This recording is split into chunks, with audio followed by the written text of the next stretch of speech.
Sorry, I'm sorry. I'll introduce you when we're sitting down. It's much better. Okay.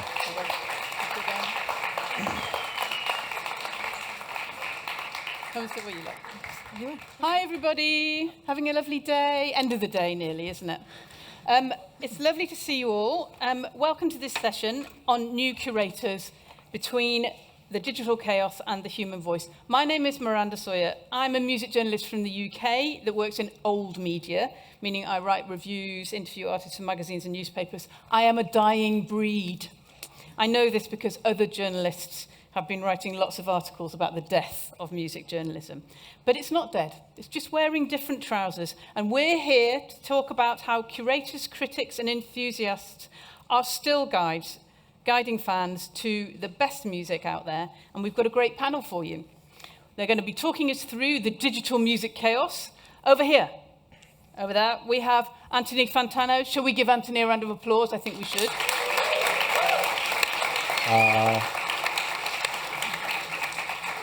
Anthony runs The Needle Drop, which is a multimedia channel on YouTube, Twitch, and TikTok. I'm sure you're very familiar with it. He reviews albums, discusses music, rants a bit, and is generally the internet's busiest music nerd. Then next to him, we have Amy Phillips. Round of applause for Amy. Amy is a music journalist who's written for publications like the New York Times, Spin, and the Village Voice, and was managing editor at Pitchfork until very recently. And then next to her, we have Margot Labatt. Margot shares her music taste online on TikTok, YouTube, and Instagram, and she interviews bands about what album they're listening to. She's also associate manager for creative development at Pitchfork, and she's worked for lots of different independent labels. Okay. Hello, everyone. Hello. All right. It's a quick one, but it's just to let people know how these things start. I just want a really quick resume, I suppose, of how you got into your job and what the thing about your job is that you really love. Okay, Anthony, I'll start with you because you're furthest away from me. How did you start, and what is it that you like? I kind of got a start in what I was doing in college radio originally, then eventually transitioned over to working at an NPR station, and that's where kind of the Needle Drop started as a radio show and as a podcast, and then I kind of brought it into the blog world because in the late 2000s, that's when music blogs were kind of popping off, and then it evolved in 2009 into a YouTube channel, and it just keeps snowballing. It's always mutating into something else, like worse than how it started, like every few years or so. Well, not worse, obviously. I mean, what's the bit about it that you like? Because obviously it's mutated more into a kind of visual medium, but it's still reviewing. What's the thing about it that keeps you going? Yeah, I mean, the one thing that kind of still makes it worth it to this day is I just get to indulge in as much music as I want, and I get the opportunity to listen to as much of it as I like and seek out what I find to be interesting, and then get to share that with others when I get the opportunity. Okay, great. Amy. Yes. Okay, how did you start, and what do you like about your job? So I started out in newspapers. I, in college, was interning at the Village Voice and the Philadelphia Inquirer and places like that. And then started my own blog, started writing for various blogs, started at Pitchfork in 2005 as I was the news director, news editor, whatever the title was, for many years, then became managing editor, and then I was executive editor just within the last year. And yeah, I mean, the same thing, you're to have your job be to listen to music all day and think about music and hang out and chat with other music nerds. I mean, what's better than that, right? Like getting paid to listen to records and go to shows. And I mean, yeah, of course, it's a lot of work and there's a lot of stress and a lot of everything. It's a job, but at the end of the day, that's what it is, Okay, and Margot. Yeah, so I started posting about music. Like I started my Marg MP3 account, that's the handle that I post under, in 2019 because I had my personal Instagram, but I was like, all I'm doing is really posting about music, so I might as well make a dedicated account to it. And I was posting like album covers and like writing the review like in the caption. But I was like, people aren't really going on Instagram to read that much. And this was in 2019, like before the rise of TikTok and Instagram Reels kind of popped off. But so I was doing that for like 2 years. And then a lot of my friends were like going on TikTok more, and they're like, have you like ever thought about like posting about music on TikTok or like making videos about it? And I was like, TikTok, ew, like I hate that place. Like it was just like a bunch of very like in your face, loud content, and that wasn't really what I was naturally gravitating towards. But I ended up getting a social media internship at one of the labels I worked for, and they were like, you have to use TikTok. And I was like, yeah, TikTok, no problem. I use it all the time. But I had never really been on it.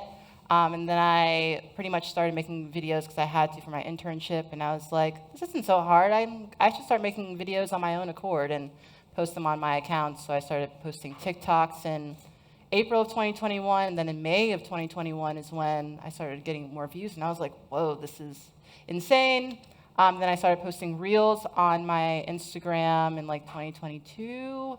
And yeah, it just kind of has, you know, like kind of what Anthony was saying, just kind of snowballed from there, and it kind of just takes different forms, and I like to start different projects every year, really, like the artist interviews I've been doing recently. But yeah, and I mean, similar to what you guys were saying, I just love being able to listen to the music that I love every day. Like, it doesn't really feel like a job for me in that way. The job aspect is like, you know, making the videos and filming them and editing them and producing them. But yeah, like when I love music so much, it just feels so natural for me to just express how I feel about it. And so I just so happen to be doing so through these videos that I'm making. So it just feels like a natural form of self-expression for me. Okay. I mean, we talked about this a little bit before, that you would define yourself maybe, would you define yourself as an enthusiast or a curator? Yeah, definitely a music enthusiast, definitely a music curator, which I kind of, I guess, do through the playlists that I make or like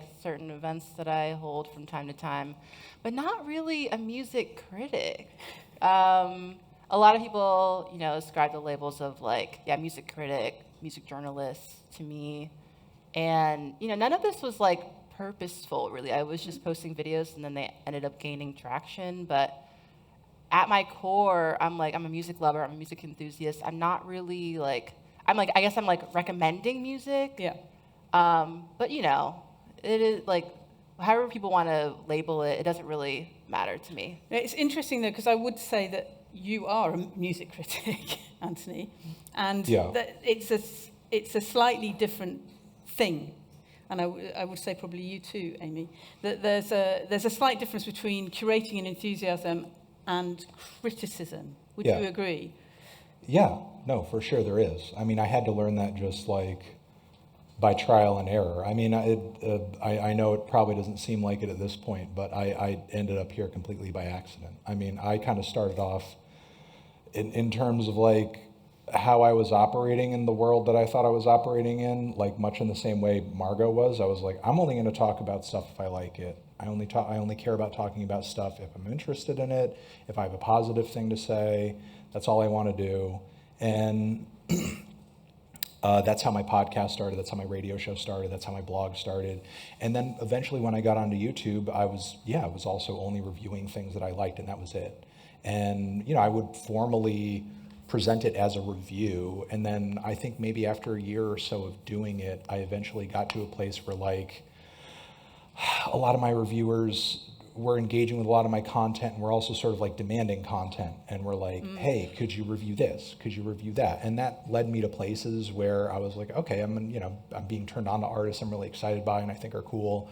And then eventually things started coming full circle where I was being asked to review artists who I listen to, my fans know I listen to, but maybe their new record I didn't like, you know, or I thought was mediocre, or I thought was horrible in some way, or, you know, and I didn't just want to sit there and be like, I refuse, or I'm not going to review it, you know, because like I kind of felt like the amount of people in my audience that would be pissed at me wouldn't necessarily be worth like just not covering it all, sort of like, you know, I guess I was kind of like weighing the risk there. What's the risk versus like just ignoring it versus talking about it, giving my genuine feelings, and maybe sort of like some people who asked for the review to begin with, sort of being like, well, I'm not happy that you didn't like it, but like, it's your opinion, so I'll just like kind of like, you know, accept that, you know, you're not going to like everything. That's what I sort of hoped, like people would kind of like come to the conclusion of. And some people do and some people don't, you know, and it's kind of like snowballed to the point where yeah, I'm just like covering stuff that I didn't think I even imagined that I would, and I just try to like find a balance every week between covering things that like I know my audience is going to jump down my throat if I don't, and stuff that like I'm excited to review, because I find it's personally interesting to me. And do you have kind of rules around, criticism? I suppose what I'm meaning is like, say, for instance, it's very different giving a harsh review to somebody who's established than somebody Right. who's coming, like if it's a new band. Right. Do you have kind of rules around that? If it was somebody making a new I do. I sort of like it. It kind of depends on like how established that artist is, and if they're like look, if I find some record and maybe it's got a little bit of buzz on the internet and it's like some random SoundCloud artist that doesn't have like any PR, no support, no anything outside of like maybe a cult fan base. Typically, I'm not going out of my way to shit on that album. You know what I mean? It just doesn't really seem like it's beneficial to me, beneficial to them, so on and so forth. Like I feel like there is a bit of a differentiation there for me when I'm deciding who to cover, positively, negatively, whatever. If that is kind of my option, I'd much rather scour the internet further and find an artist who's maybe in a similar position but is making a record I am excited about. Yeah. Yeah. Amy, there is an art, though, sometimes, isn't there, to, especially written journalism, I think, to the hatchet job. Oh, of course. Yeah. And there's a kind of pleasure in that I think sometimes that writing allows you to be kind of almost crueler or more scalpel sharp than speaking it, because it's slightly detached. If you're saying something, for instance, or you're saying something, it's coming out of your mouth, people can see it's your opinion, whereas if you write it, there's something slightly different, isn't there?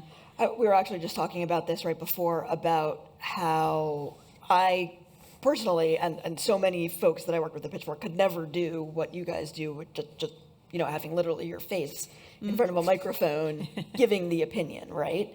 We're writers. We're just in our little dark little cubbies, hiding behind our laptops or whatever. And there is a lot of freedom in that, but it's also, it's cowardly in some ways, to not just be there saying, this is me, this is my opinion, so what, And I think the whole age of social media and video has really changed that, in that, you're expected in a lot of ways that, maybe of my generation, you weren't expected to be so front and center with your personality and yourself, and your opinions. But yes, I mean, there's nothing like a delicious pan that's well done. Yeah, it's always fun. Oh, yeah.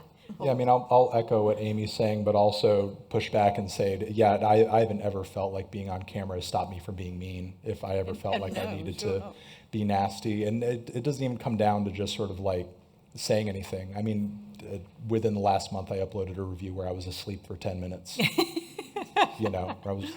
This record literally put me to sleep. I was just sleeping the entire time with a pillow, wrapped up in a sheet. And that's all you need to say sometimes. It's just like, that's like a direct influence down from Pitchfork, which, you're talking about the monkey drinking its own piss review. Yeah. We had nothing else to say about that record. Right, exactly. It's like for Jet. Jet deserved that. It's like, and the thing is, like, considering that literally almost nobody in this room knows what Jet is today. Like that was the right call. Yeah, and you know what? Even without that review, probably would have been the same thing, same career path for Jet. Right. There used to be, or there is, an element when you have kind of journalism that's associated with something like Pitchfork or with a magazine, where you are slightly protected. I mean, it's a little bit like what you were talking about before. So if you do, for instance, you wrote a review or you interviewed somebody and the artist kicked back, there is a kind of structure around you, an editor or lawyers that are around you that perhaps don't exist, I think, for people like you, Margot, or for people like you, Anthony. And that's one of the main things that I think is the big change between written journalism and individual journalism, that you don't sometimes have the backings of that. Do you ever feel like you're just operating lonely by yourself? Yes. For the majority of the time that I've been making videos, it really was just me. Like fielding my inbox, answering inquiries, filming the video, coordinating the video, planning them out, editing the video, like preparing it for a post. Today it still is like largely just me. Like I just got someone to like manage me. Like this is like a very new development. But I'm trying to be like intentional with who I work with and like how I cultivate these professional relationships and because that's like it's a very intimate relationship. Someone that like you work with in the way that is like my manager.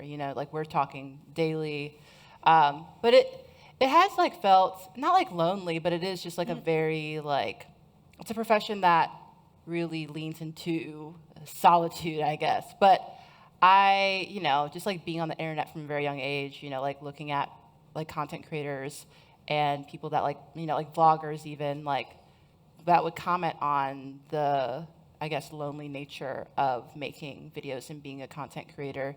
And I was actually like, you know what? Like, I actually do like spending a lot of time alone. I'm always on my computer, and I'm a very like autonomous person. I have like very deep passions that I want to share with people.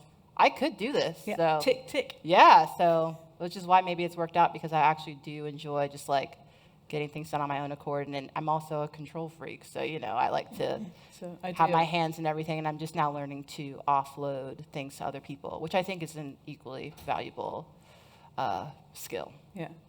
But Anthony, I mean, I know that you have had certain situations that might have been more difficult for you. That might have, if you'd had a kind, I don't know. I suppose I wanted to say like a structure, but it's like people don't have that when you're working individually in the way that you have. I mean, I don't know if Amy could speak to this, but like I don't even know if that sort of like layer of protection sort of even exists for anybody these days, because I've known people either firsthand or secondhand who do more on stuff on the writing side, who like over a negative review have been like mercilessly harassed by like the stands of a certain artist. Oh, yeah. You know what I mean? And the thing is like, and when you're in that situation, it's not like Pitchfork or Rolling Stone steps in. It's like at best what I've seen them do is like, we could take your name off the byline, so people like we would never do stop that, doxing you, But like,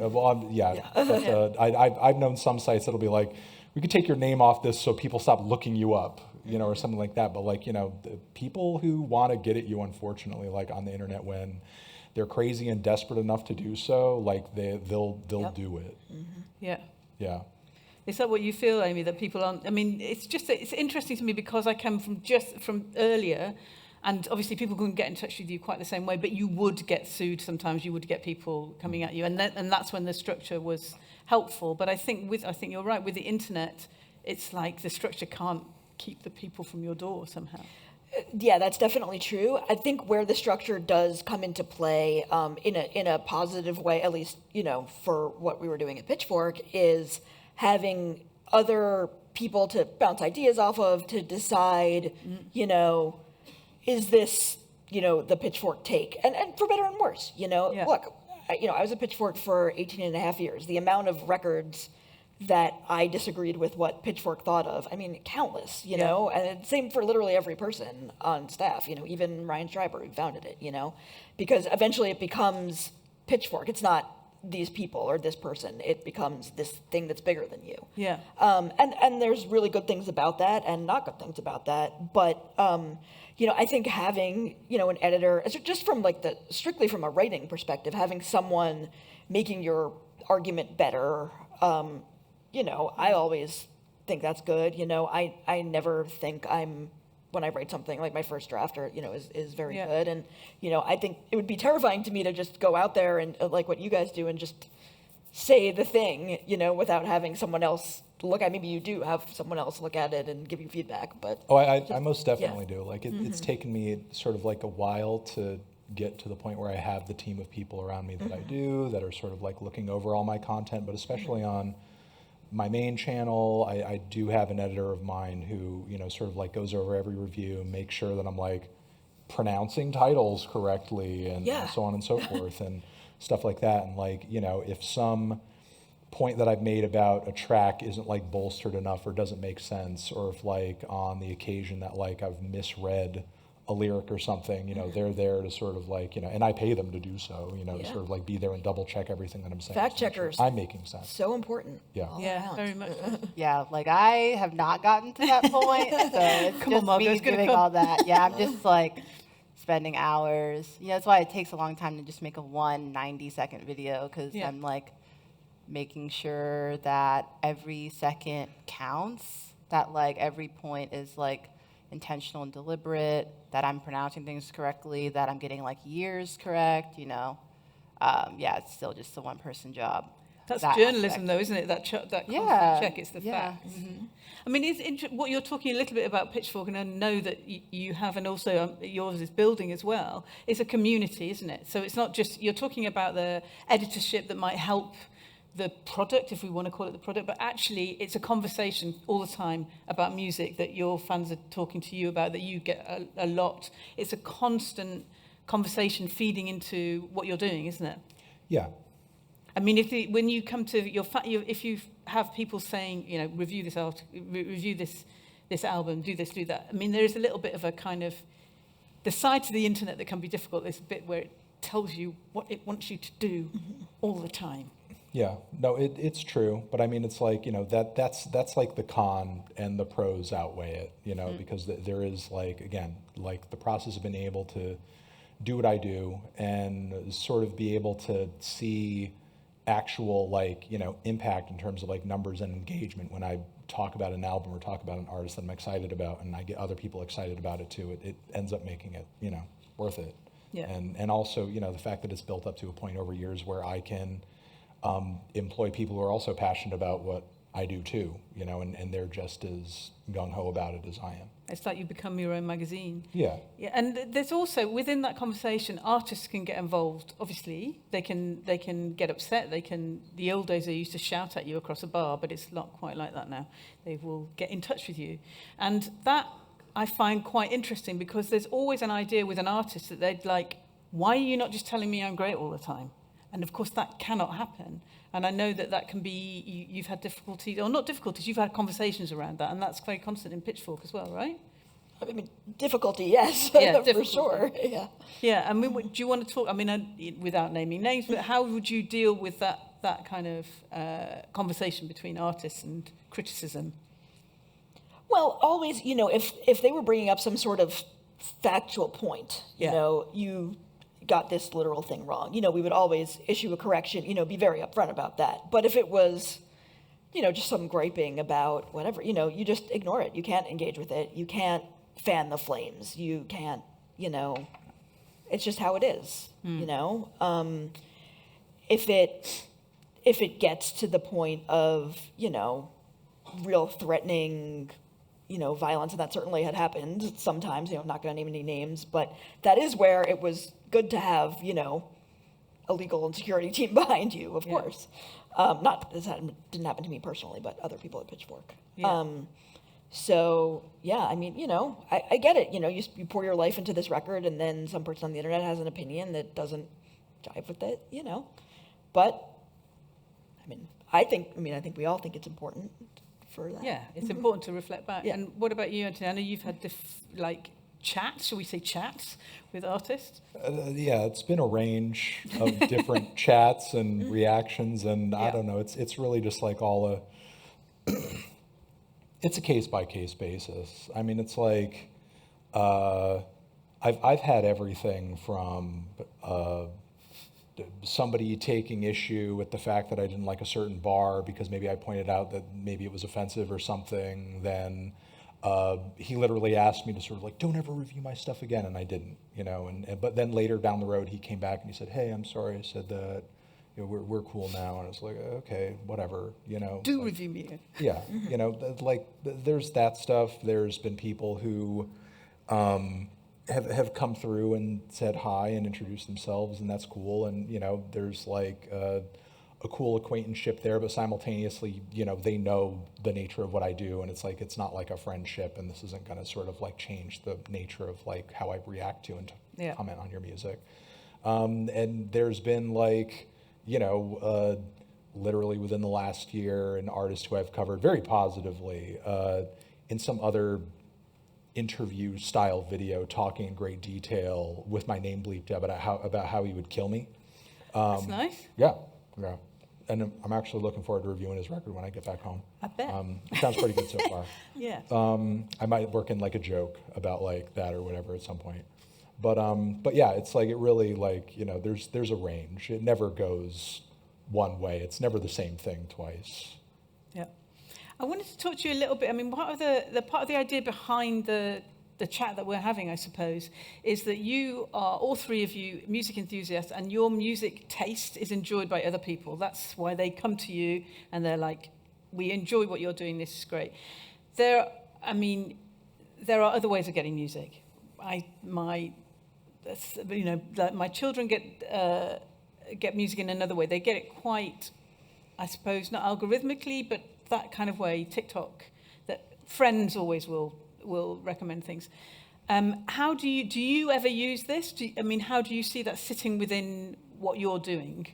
I mean, it can't really replace what you're doing, but how do you see it sitting within what you're doing? I'm going to go to you. Who would you like to answer? I sort of see the algorithms as like competition, honestly.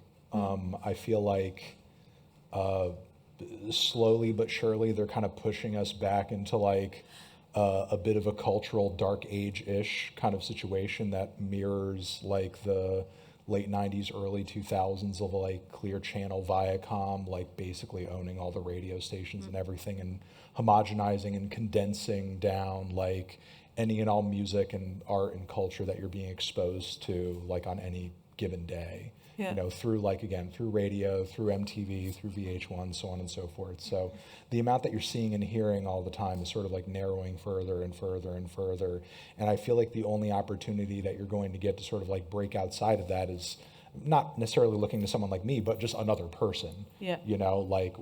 Talk to other people, like discuss these things with other people, like, find out, seek out people either like me who are commenting on this stuff on the internet, or talk to your friends, talk to other people who are passionate about music, or sort of like deal with it in not a way that's kind of like, several shades removed from the actual source of the culture, just sort of on Spotify, but like, talk to people who are actually passionate about music and are like digging in deep about it and are actually like taking the time to find out what's actually good and interesting and groundbreaking and like, kind of pushing against, the grain a little bit, like have those conversations. I mean, what made me passionate about music enough to even start a college radio show was just sort of like being able to talk with other people around the radio station, all day about like the stuff they're into, because people had like indie shows and hip hop shows and metal shows and punk shows, and everybody had their own kind of like, genre or stylistic specialty that they focused on.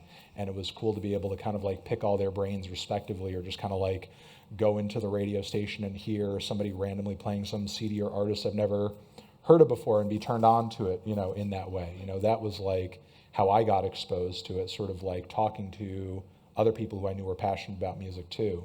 I feel like as curators, we need to do our best to sort of like give people an option outside of like what's going to algorithmically be recommended to them because they like Joy Division on Spotify or on Apple Music, or what's going to autoplay after the Taylor Swift song that they just listened to. Because I mean, at the end of the day, like all of that's going to come down the pipe from some kind of like larger payola scam, most likely. Yeah, major label scam. Yeah, because I mean, the major labels are monetarily invested in the success of Spotify, you know, and they're completely in on the whole streaming scheme at this point, and are, playing into the system that's currently, just parasitically sucking off all of the artists that they've signed, and are, just making so much money hand over fist off of the, playing of, these songs on these platforms.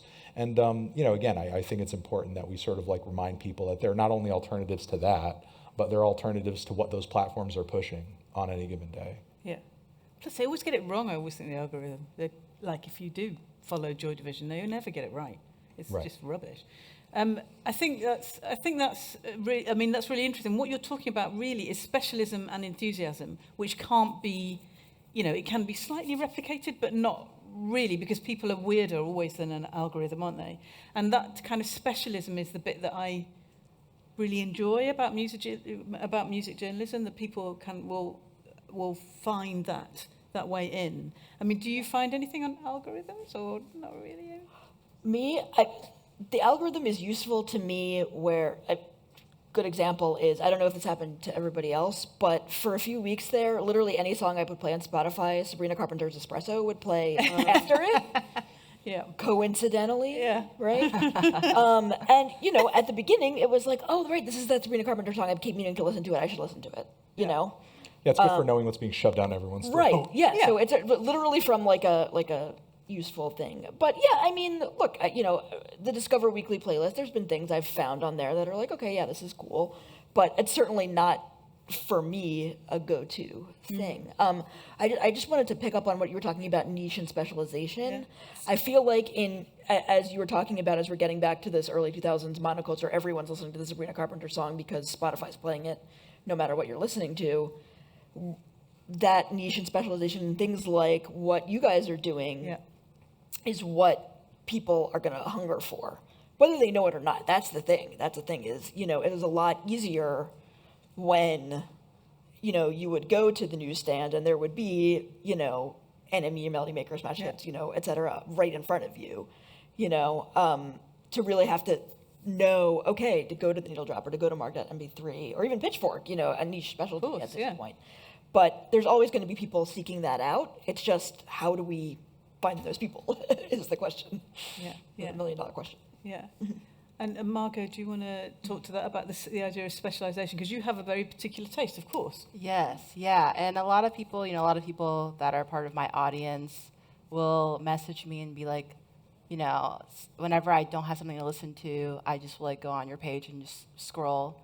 And I'm like, that's awesome. I never really set out to be like, I want to be the one that's inspiring people to break away from the algorithms and check out my specific music. My algorithm. That's amazing. But yeah, it just, I never intentionally set out to build this community around me. And still, I primarily see my platforms as a means of self-expression and not really to build community. I never read comments. I never really see how people are engaging with my videos.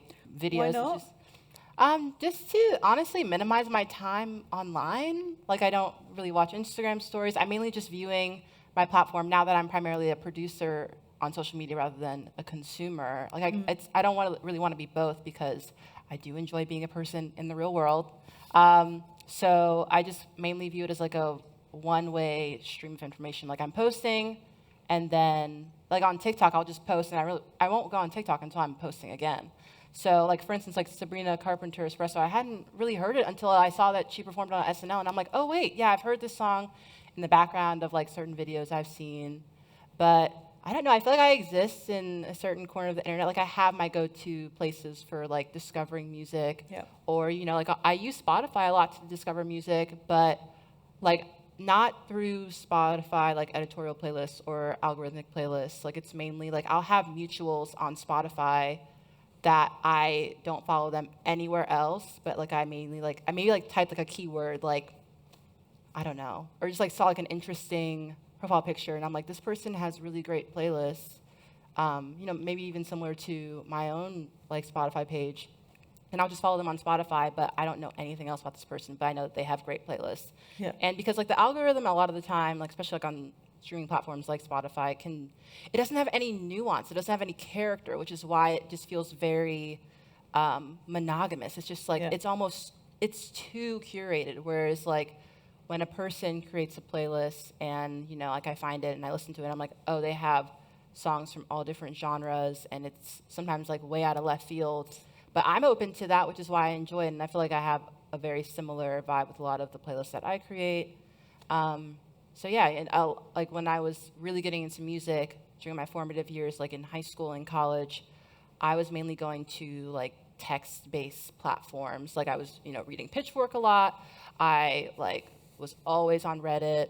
I really enjoy infographics that was maybe okay, this album is in the center, and if you certain aspects of this album, if you the noisier aspects, listen to this.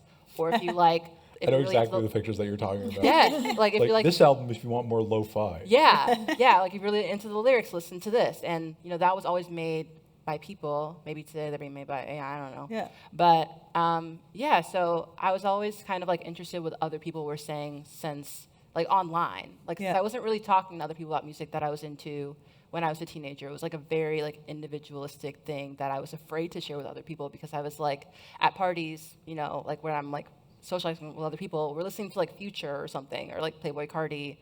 And I'm like, is anyone else listening to like Sufjan Stevens or is anyone else listening? And you know, it wasn't really popular like in my friend group. So I resorted to like forums online to like learn about Animal Collective and like other favorite bands of mine. But in my daily life, like I use algorithms. Like I do listen to Discover Weekly a fair amount. But you know, I always am like talking to my friends or still going to forums like where the actual like people are conversing about this. And also, there's something about music which, of course, can just land in your life. You know, you can switch on a radio or or you know, something can happen within a playlist where it just lands and you've never heard of it and it changes your day completely. And it might be something that you never even considered, that you didn't even know, you'd never heard of this artist. And that's the kind of joy of it, that spark that you suddenly come across. I mean, actually, I was thinking about being here at Primavera. You know, Pro has got obviously about new bands as well, but even going to the main festival, you just happen across things. Even if you're right across, you know everything about music, you're always going to happen across something, and that's the kind of part of the joy of it, isn't it? Who are you looking forward to? I suppose that's what I should ask, shouldn't I? I was like in that band outside just as we were coming. Oh, in. yeah. It sounded really With the guy noisy and tortured. I was like, this is exactly the thing I would review. This is my So, gothic rock. Yeah, no, exactly. But yeah, it was kind of you know, bands like that and bands that I really enjoyed that came out with releases recently, like Model Actress, you know, almost have like this dark kind of like dancey post-punk, you know, super kind of like almost like shoo-shoo-esque, you know, kind of vibe about them. I find myself drawn towards sometimes. And, you know, I usually find out about those groups like word of mouth and that sort of thing. It's like when other weirdos who I know have found out about, you know, a special thing that kind of grooves in a similar way. That's usually how I'm finding out about it. But yeah, if that's even addressing the question, I forget. Yeah, I mean, it's more, I suppose I was interested in the idea of festivals. I remember somebody once saying to me, festivals are like the cruises of music. So it's like, A little bit, you yeah. know, they're all here. You can just Yeah. hop around. It's kind of fine. And that's like a bit of a weird way to look at it. But it's all there. So you're going to stumble across something you're Yeah, going to enjoy. yeah. Walking around and just sort of a good performance can, you know, Yeah. there's lots of ways to be introduced to somebody, and like a really great show-stopping performance can certainly still be one of them. Yeah. You know, like I mean, I wish that there were like, at least in places like where I live, that there were like more open opportunities to just sort of like stumble across live music on a regular basis, you know, like especially when it's like kind of outside of the context of like, it's like a coffee shop and it's like, you know, it's like a mic night or something, you know, like I feel like, you know, again, like especially in places like where I live in Connecticut, like the rents are so fucking insane and so fucking crazy, especially like in New Haven with Yale and everything. And they don't even pay taxes on any of the, you know, property that they own. And like basically, you know, like any venue that's down there, unless you were booking like the biggest, most obvious shows on a regular basis, it's getting run into the ground. You know, and I mean, I can't speak what it's like for in other places, but, you know, again, it would be great to sort of like have, you know, maybe more of a, you know, stateside, any kind of like government support for like supporting the arts, for, you know, Amen. art spaces, Yeah. music spaces, that sort of thing, so that like, you know, not only artists, but also just music fans can casually walk into any kind of like place knowing that there's going to be some performer on that night doing something, Yeah. you know, that actually has like some kind of like, you know, catalog or, you know, some kind of like a career going for what they do, and you know, create spaces where you could allow them more opportunities for open discovery for what they do, you know, for just people who really care about music. Yeah, that's interesting. I mean, within the UK, I mean, there's a huge problem with small venues shutting. I mean, it's the same anywhere where there's really high rents. And one of the things that they were suggesting was that the bigger venues, when you pay for a ticket, you just pay a pound of it goes to a smaller venue. But of course, all the big venues are like, Yeah.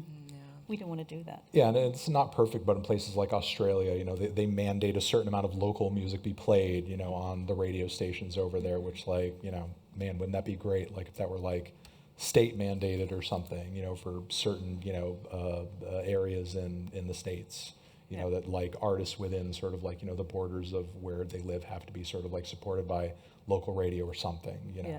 It is actually very similar to Primavera Pro. I'm very conscious that you're all sitting there very good and quiet, and you might want to ask questions. Could we have a bit of light and maybe a microphone? Because then you can ask questions if you feel like it. Go on. There's one over here. Are you the first person I saw, and you're miles away from the microphone? Sorry. But in the orange shirt. Do we have a microphone? Oh yeah, there you are. Hi. I was actually just indicating you to pass a microphone, but you didn't have one. There you go. Thank you. Hi, this is Sebastian, music journalist, old-fashioned. My question is if you think we are being too critical or pessimistic about the situation of traditional music journalism, because in these kind of conferences there's always a sense of you have to reinvent yourself and so on, but I think the figures of traditional music journalism are not bad enough to close all kind of websites. I think that Pitchfork has obviously slowed down, maybe because its main company expected to do better, but there are a lot of situations in the middle, I think. So, I don't know, I have a feeling that starting a conference like this, like all music journalism is dead. It's like, I don't know, I have listened to Deezer in these conferences on YouTube Music, and they are not that catastrophic. I don't know. Yeah, it's always a provocative statement, isn't it? I think, Amy, you should answer this. Well, I think it kind of goes back to what we were talking about before about the music journalism becoming more of a niche concern. And I think like a lot of culture where, it's not about, how should I spend my money on records anymore, right? Because you can just listen to everything. And it's not a consumer guide. It's how should I spend my time? Right. It's how should I spend my time? It's how, how can I find a community? And that, but its very nature is just more niche oriented. So I think that music journalism certainly isn't going away, in whatever form. I don't think it's dead, it's constantly changing. But I think the era of having a pitchfork where it's kind of like the clearinghouse for opinions, I think that is on the way out, and it's more going to be more specified, more niche communities. I and several other people were laid off from Pitchfork earlier this year, and a lot of those folks have now started their own Substacks. So, great example is our former news editor, Evan Minsker. He's like the authority on punk, garage rock, like underground, what's happening there. And he launched a Substack that's like every week here's, these 10 incredible DIY punk records from all over the world that you would never know about, but he's like the expert on it. And that kind of feels like where it's going. So if that's what you're into, you go in that space, rather than this more like clearinghouse aspect of it. That's just the way the wind's blowing. I feel like, I don't know. Yeah, it's interesting, isn't it? Because then in the end, you almost like make your own magazine because you choose lots of different Substacks. You're interested in this person, interested in this person, and then you create your own magazine. But again, it is quite individualistic and doesn't have that pitchfork. This is what Pitchfork is. But yeah, within, it's different everywhere, but within the UK, a lot of the music journalism actually in old newspapers, so in traditional, papers, I think, that rather than actual magazines, because the magazines have gone. Although we do have the Quietus. That's a good website to go to. Does anyone else have a question?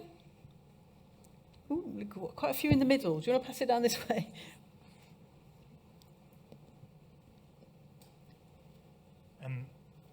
So actually following that question, one of the things that I feel is like in terms of the local scenes and maybe the more niche and small kind of musical environments, it's difficult since the metric is the same.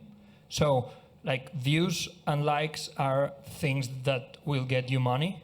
So if you are like into ambient black metal, you are ever going to get as many views as, I don't know, Taylor Swift or whatever. Yeah. So how can this mix so with the idea that if I want to be a journalist in some niche thing, I will probably never get ads or enough views so I can really pursue that.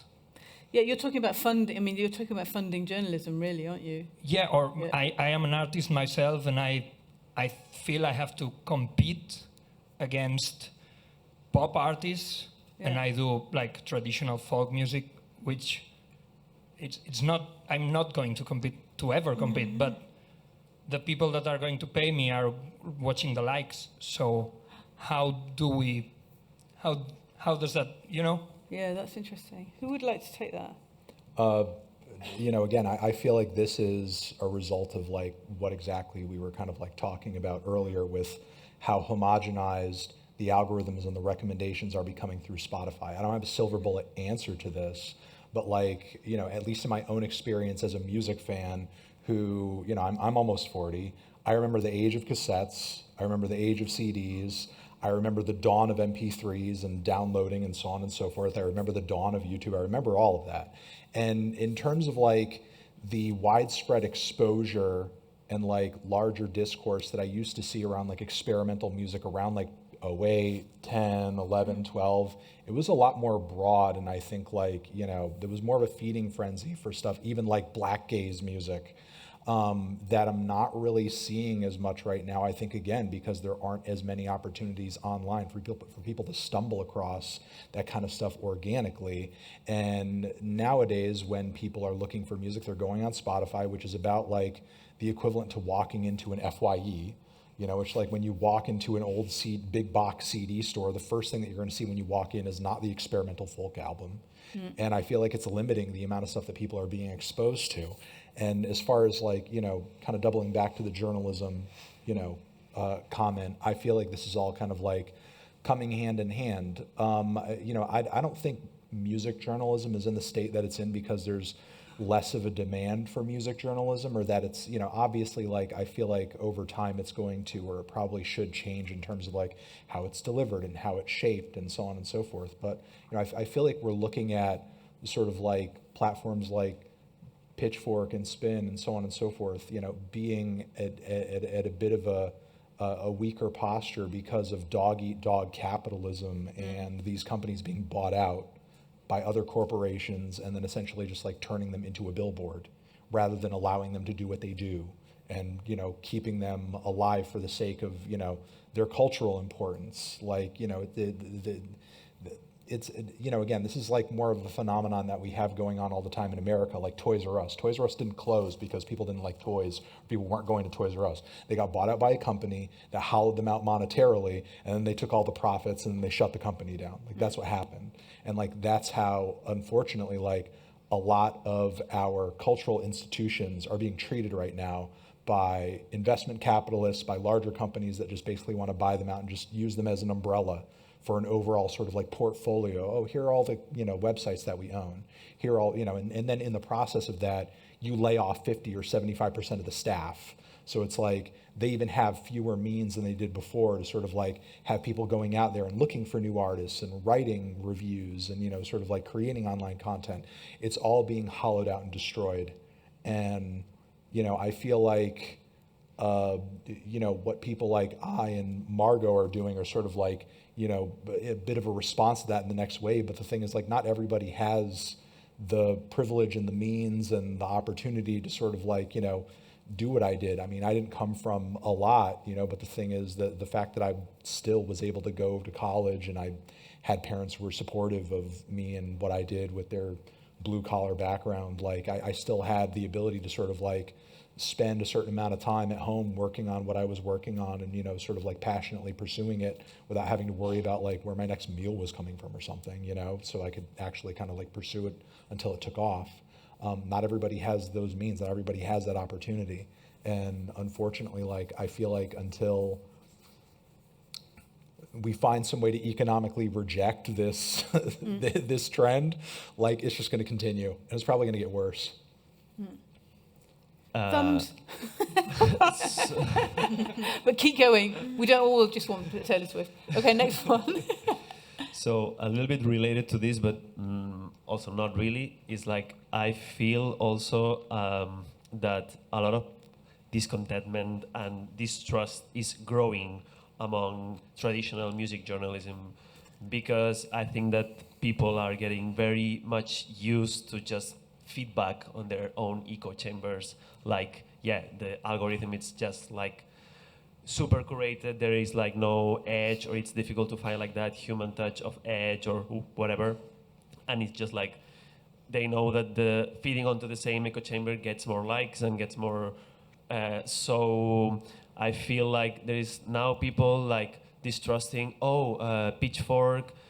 Before they used to give more likes to this, but now their taste has changed to appeal to the newer generations, and so you have like all this bunch of boomers who are like hating onto Pitchfork because now they don't rate the classic stuff as high as before, or you have the people that are more inclined to younger generation, let's say, kind of music, and they are not happy enough because whatever.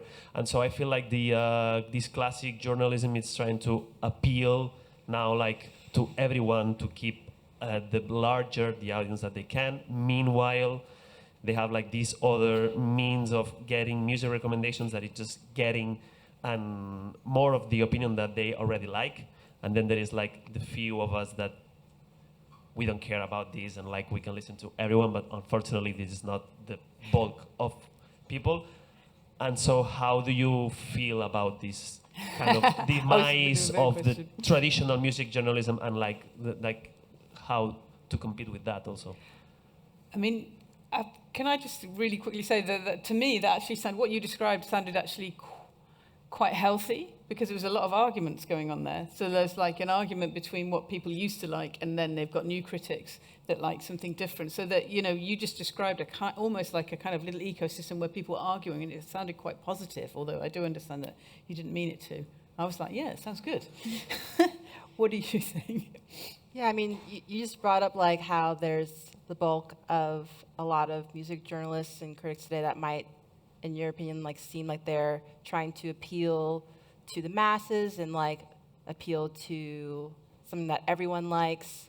And then you mentioned a small group of people that just don't really care about trends or like appealing to like more like niche critics or, I don't know, enthusiasts, which I feel like I am definitely a part of, because, you know, I having the niche music interest that I do, I know that like it's never gonna get like a bajillion trillion likes and engagement. Like that's just, I've learned to manage my expectations in that way, and that's also not really what I'm setting out to do.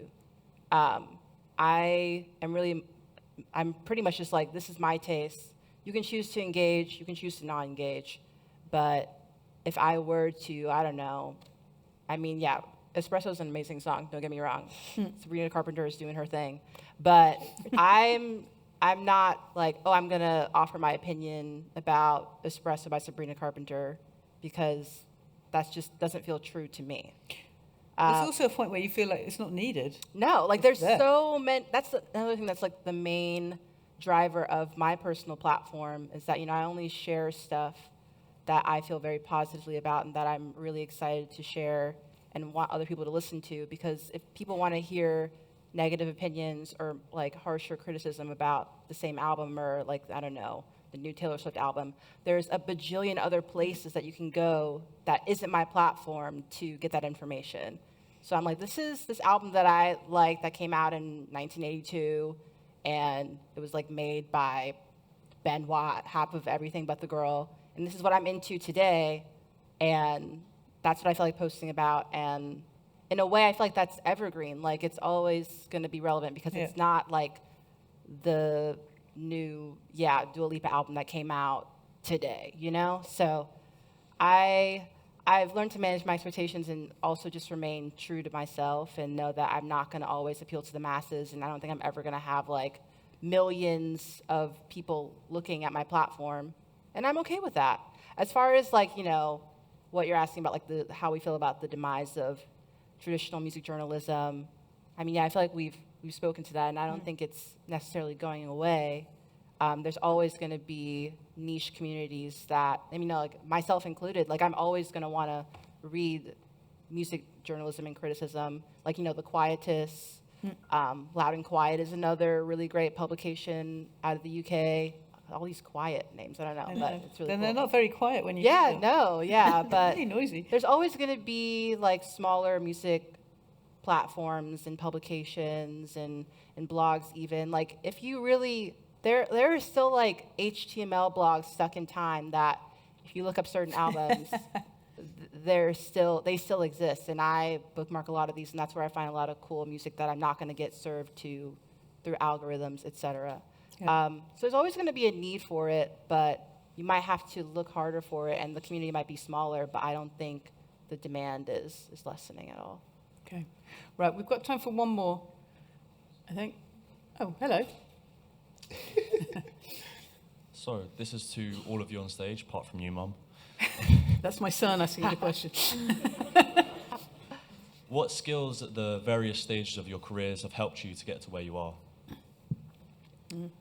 I think, I don't know if I could owe it to one single skill, but personally, I feel very fortunate to have had the years that I did before I started a YouTube channel in college radio, in public radio, in interning, and while I obviously didn't go into radio, I feel like all that time that I spent working in those fields and observing other people that did sort of like gave me at least a little bit of, a concept of like kind of a level of professionalism I should be achieving, what stuff like conflicts of interest are, what it means to engage an audience, what it means to try to get across a story or information to a group of people who are tuning into what you're saying to find it out.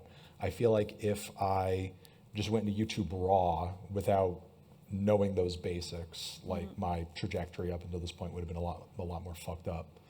It's like learning away from the camera, isn't it? Yeah. Right, yeah, and I feel like, unfortunately, like the downside to the social media age is that not just content creators, but artists as well are kind of like, in a way, robbed of that opportunity of like having Big time. those years of like really kind of like honing your craft so that you can really nail it when the opportunity comes.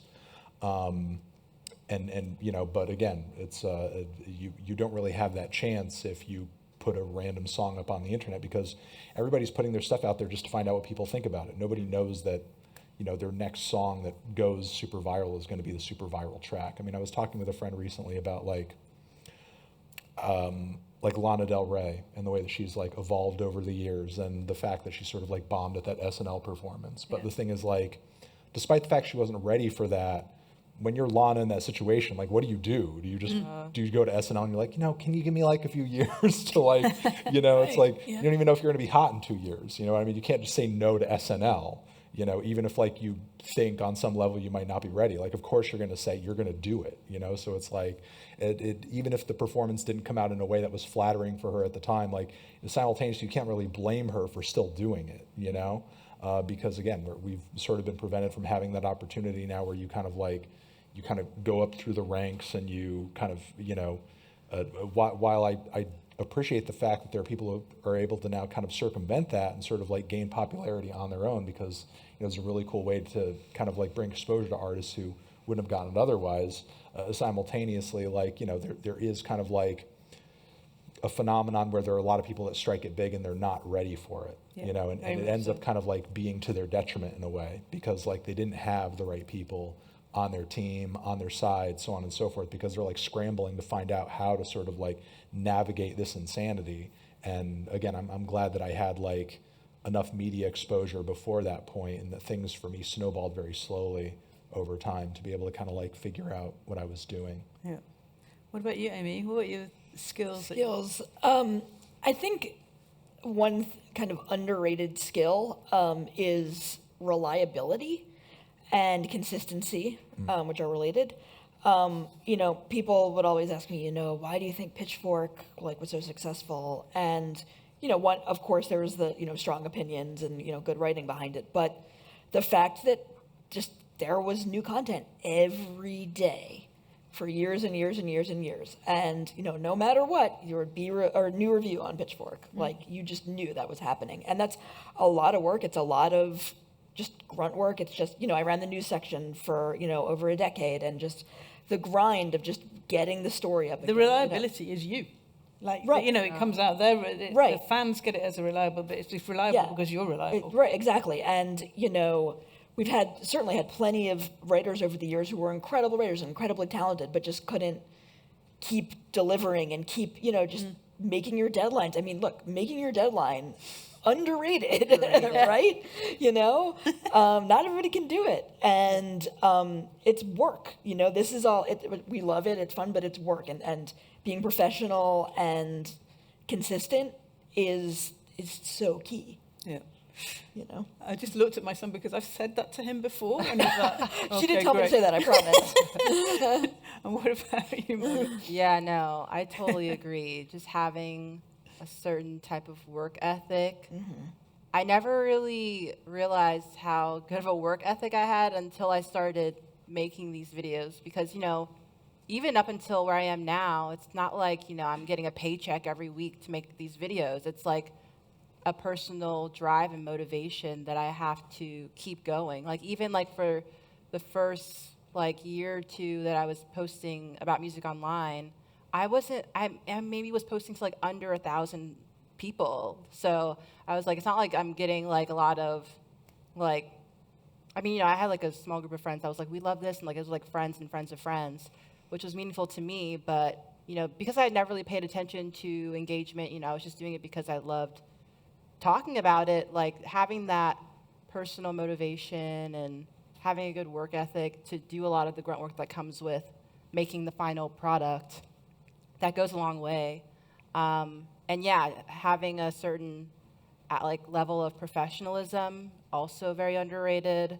Setting deadlines for yourself when no one else is holding you accountable. Just being your own accountability partner is one of the hardest things to do, but that is really important in just making sure that you keep delivering and you don't get discouraged by what people are saying about you online, or getting wrapped up in your own insecurities about for instance what I do and what Anthony does is very front facing, it's our face. So you can get wrapped in a lot of that a lot of the time.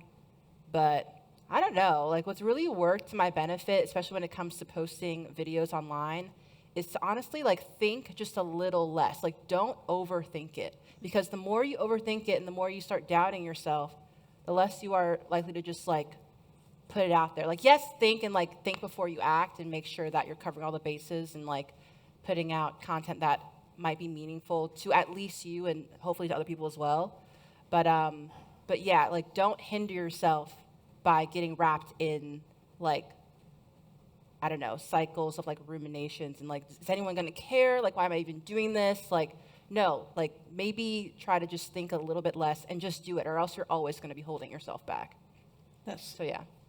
Great. That's a great way to end, I have to say. I just want to say thank you for being a really lovely audience. You're incredibly concentrated, and it's really appreciated. And thank you to our fantastic panel, to Anthony, Amy, and Margot.